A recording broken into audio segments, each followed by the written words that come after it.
Adashdik, yarim kun. 5 soat. Yarim kun. Xudo xohlasa. 12 dan soat necha bo'ldi? 5 bo'ldi. 5 gacha. Yaxshi yetib olyapti. Mayli. Sog' bo'ling, rahmat. Assalomu alaykum qadrli yurtdoshlar. Mana navbatdagi Damaslarimiz sotilishda davom etyapti. Bu Damasimizni kombisini xarid qildilar tog'amiz. Assalomu alaykum tog'a. Alaykum assalom. Jizzaxdan keldilar. Mana tog'am xudo xolasa mana dokument hamma ishlarini hal qilib berdik. Hozir mana avtosalonga qarab yo'l olyaptilar. Doda Jizzaxdan shu Toshkentgacha Damasni qidirib kelibsiz-a? Shunaqa. Tarixini aytib berasiz endi. Bizani ko'rib Salonlarda kamyob bo'lib qolibdi. Aha. Boshqa Jizzax salonlarida, Sirdaryo salonlarida yo'q, topolmay. Oxiri sizlarga keldik, topib berdilar. Bizdan kamchilik, xatolik bo'lmadimi tog'a? Bugun soat 12 da keldik. Xudo xolasa salonda vaqtini keyin hisoblaymiz, aytamiz necha soat topib ketganimizni. Do'stlar mana avtosalonga ham yetib keldik. Tog'a, mashinalar boring bo'lsa endi mana. Nima deysiz? Alloh qulluq qilsin.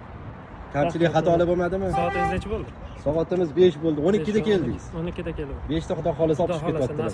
Inshaalloh. Mana Damazimiz Jizzaxga qarab yo'l olyapti o'rtoqlar. Damazni kombisini mana bir kunda akam olib chiqib ketyapti.